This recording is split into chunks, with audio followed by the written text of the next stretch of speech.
Class 9th Geography Biological Weathering. The weathering caused by any organism is termed as biological weathering. It is also termed as organic weathering.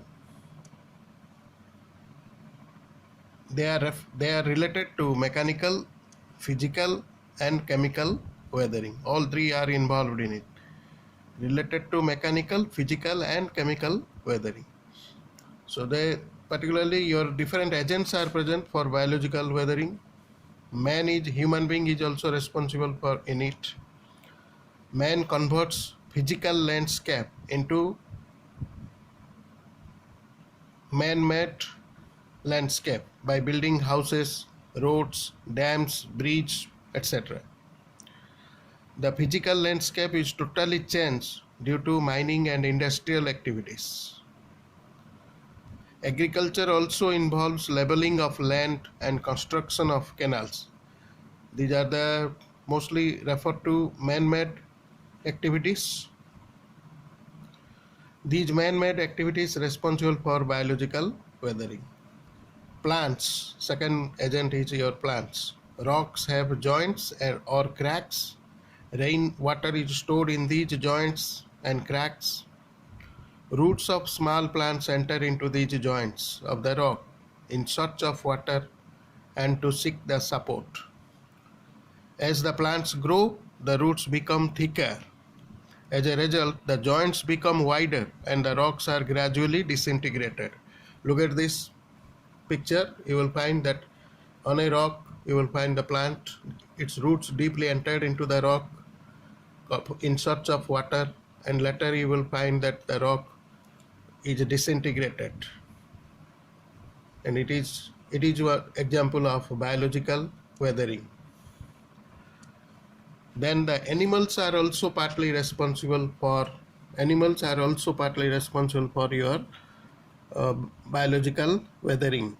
Burrowing animals such as your rabbits, insects, white ants help in loosening the material below the earth's surface.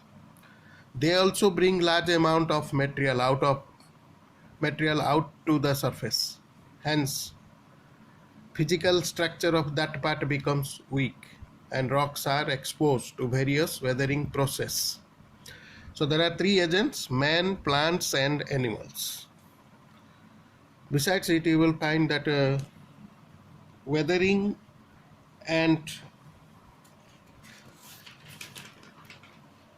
in different climatic zones.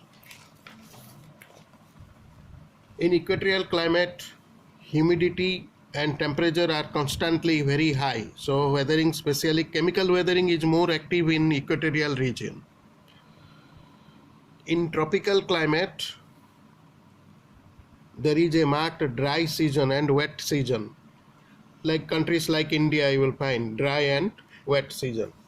Difference in heating leads for consistently high rate of evaporation.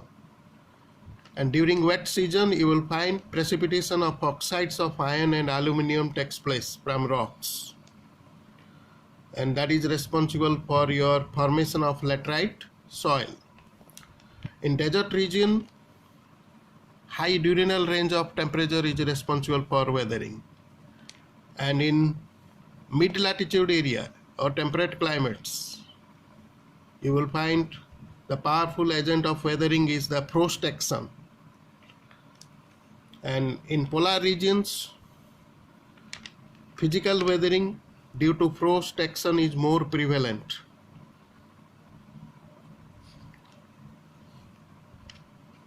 And chemical weathering is more active in these regions. Water plays a dominant role in it, or agent is your water. They contain more carbonic acid. In polar region, in water you will find carbonic acid, and carbon dioxide is more soluble at low temperature.